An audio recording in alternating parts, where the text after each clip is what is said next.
Boundary দিয়ে আপনি উঠাই নিয়েন, আমার কোনো সমস্যা নাই।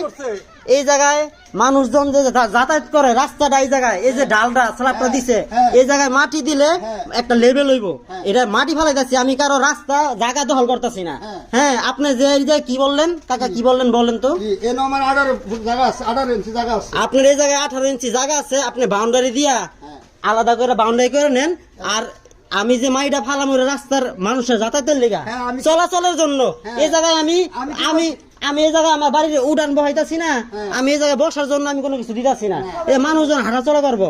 এই জায়গায় আপনি বলতেছেন 18 ইঞ্চি রাইখা মাটি ফালামো, তাহলে এই জায়গায় আমি 18 ঢালাই করতে ঢালাই করতে ঢালাই এনে কয় ইঞ্চি রাইখা এনে তোর ভিডিও করতে এই জায়গায় ঢালাই ঢালাই করতে কয় ইঞ্চি রাইখা 12 ইঞ্চি রাইখা 12 ইঞ্চি রাইখা ঢালাই আপনার এই জায়গাটা